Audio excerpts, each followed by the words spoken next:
Thank you. Thank you, Anne. It's really such a pleasure to be here in the Women's Studies in Religion program. So I really want to thank you and my colleague, research associates, and Tracy. This really is a precious place in terms of intellectual exchange and generosity and engagement. And and I keep on being surprised. Today, Tracy actually provided us with Belgian beer and Belgian chocolate on this occasion. So it's just amazing. Thank you. In the spring of 2000, I lived in Milan in a shared house with 7 female students who belonged to the Catholic Renewal movement Comunione e Liberazione. The abbreviation is CL, which I will use. My life followed the rhythm and the encounters of theirs as I was researching the question of female religious agency. And during one of many warm evenings spent together with meals, guests, and laughter, I met Marta.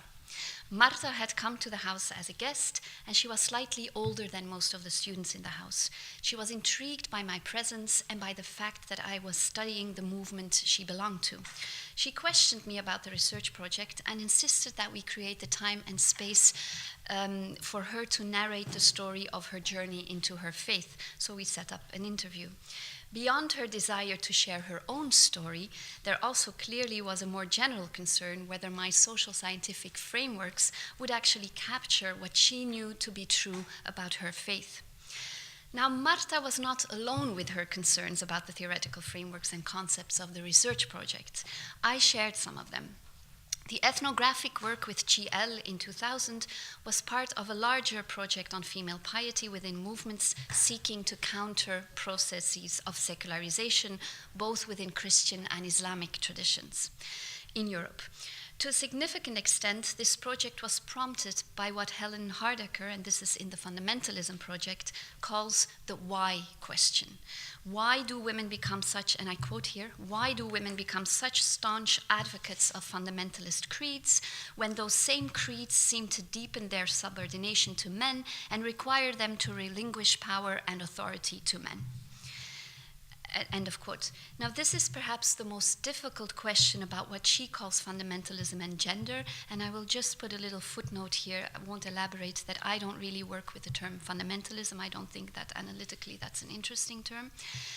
But Hardaker argues that the predicament of a significant involvement of women in religious movement that sanction gender arrangement that seems to go against women's interests has been a vexing, theoretically vexing and politically perplexing question. This is how Valentine Moghadam puts it, or it has been a paradox, and this is how Gita Sagal and Nira Yuval Davis put it, a paradox that remains difficult to account for. Moreover, this project was also part of what we can understand as a turn to agency in the scholarship on women and religious movements that sit uncomfortably with secular liberal understandings of acceptable forms of religiosity. Within this turn to agency, the paradox is addressed through the exploration of women's narratives. In many ways, these narratives cause friction with or even break out of established feminist and sociological frameworks and imaginations, such as notions of women's interest, notions of agency. And taken seriously, these narratives pose critical challenges to our conceptual frameworks, as the work of Saba Mahmoud so strikingly shows. In this context, I found the initial why question not to do the work that I wanted it to do or that I thought was needed, as it tends to keep the framework and a set of assumptions in place which position female piety as something that needs to be explained as this strange thing. Instead, another question emerged which focused on how. So the shift from why to how, a shift which can be understood in Foucauldian terms. In Subject and Power, Foucault indeed suggests that asking how might be more productive than asking why within the exploration of different ways in which human beings are made into subjects. So how do female and pious subjectivities come into being at the dawn of the 21st century in a secular or a post-secular Europe? My interest in this question lies both in seeking to better understand particular processes of subjectivation, but also in engaging the limits of social scientific imaginaries of agency and subjectivity. Marta's concern with how to think about female pious subjects as herself was expressed in a very different manner. On the evening we met at the communal dinner at the Ciel apartment, she asked me this: have you been looking into the power of the saints? If you want to understand something about women and religion, and in particular if you want to grasp why women are attracted to Ciel, you must look at the importance of saints.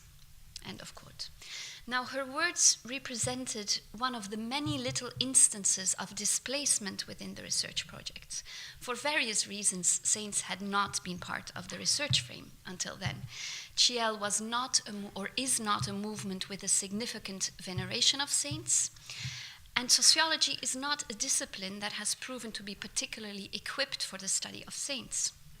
When Michel de Certeau, whose scholarship escapes disciplinary grip, yet he certainly is no stranger to sociology, when he delineated in his study of the mystic, La Fable Mystique, when he delineated the area of study, he proposed 4 areas of inquiry, 4 sides of a frame, as he puts it.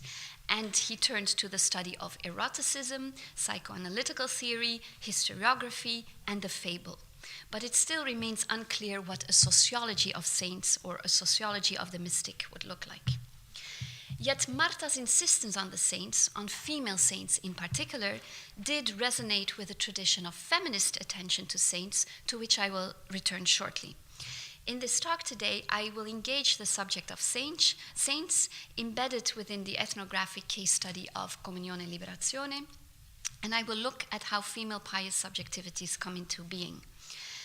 And I do so with the aim of, as actually I already mentioned, with the aim of attending to processes of subjectivation that are often misrecognized, as well as to critically engage sociological concepts and notably agency, which actually produce this misrecognition.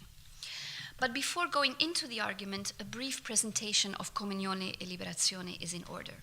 So Ciel came out of the Milan-based experience of a Catholic youth movement which emerged in the 1950s under the leadership or the charisma of the chaplain Luigi Giussani. Now, Don Giussani had been teaching theology at a theology faculty, but after a train journey in which he met a bunch of young people whom he found terribly ignorant about the Catholic Church, he demanded to be transferred to a high school in order to devote himself to what he calls, and I quote, the reconstruction of the Christian presence among students.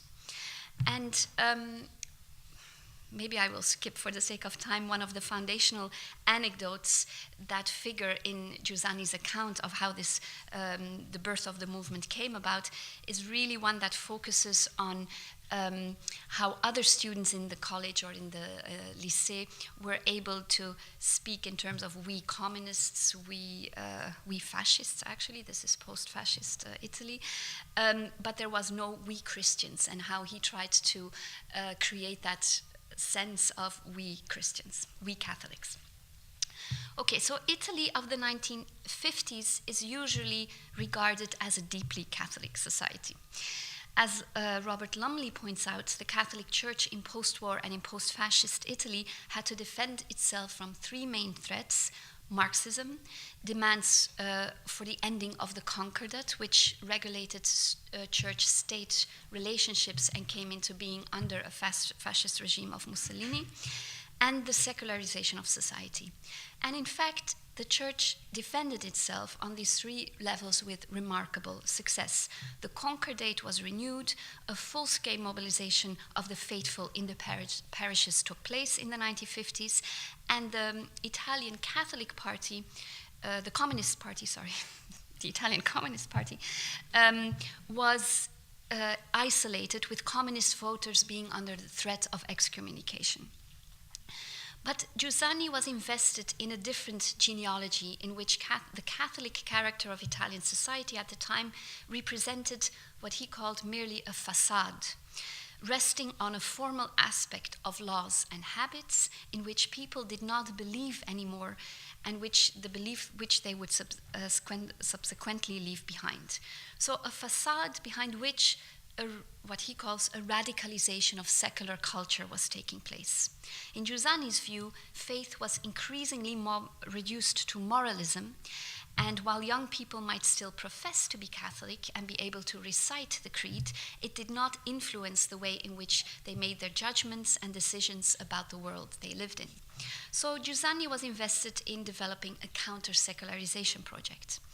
A focus on Marxism might actually have had a wider resonance in a period of Cold War and post-fascist Italy, but despite Giussani's real preoccupations with Marxism, he located the problem elsewhere, a problem shared to Marxism but also to liberalism, and a problem which he named was Enlightenment culture. And what was needed, according to Giussani, was a development of an educational method, tools and instruments, methodologies that would counter the effect of a dualist worldview based on the separation of the spiritual and worldly realms, and that would transform the relationship between modern society and religion, and thus offering an alternative to secular culture.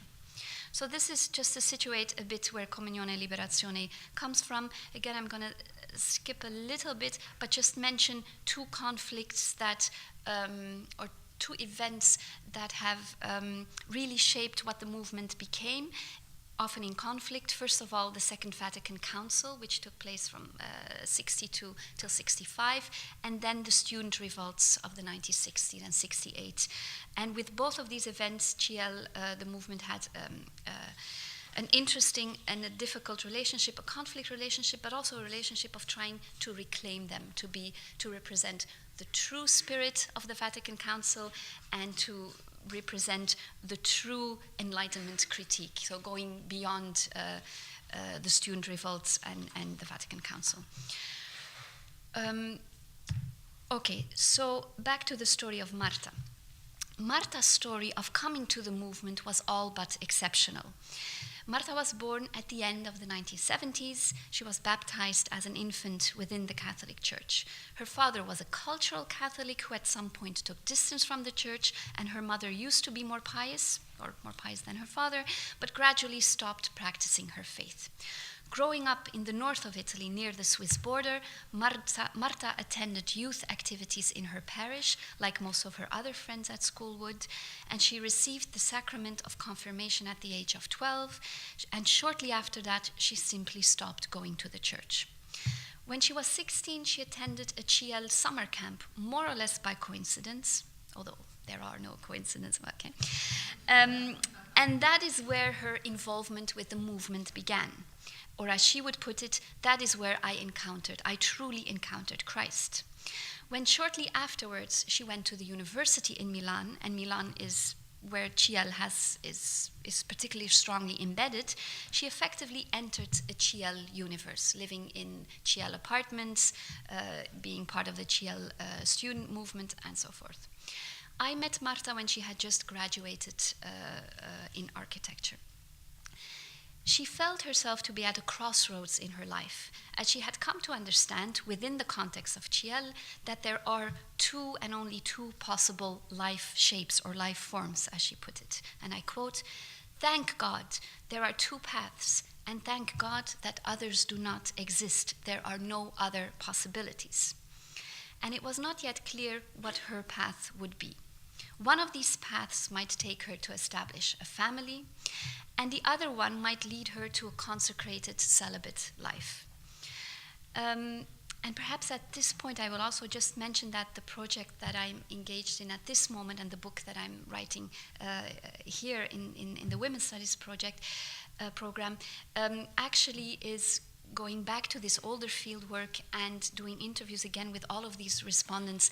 I haven't done one with Marta yet, but I would be very curious to know which of the two paths she has taken. So it's very exciting to go back to, more than 10 years later, to go back to these respondents and continue conversations.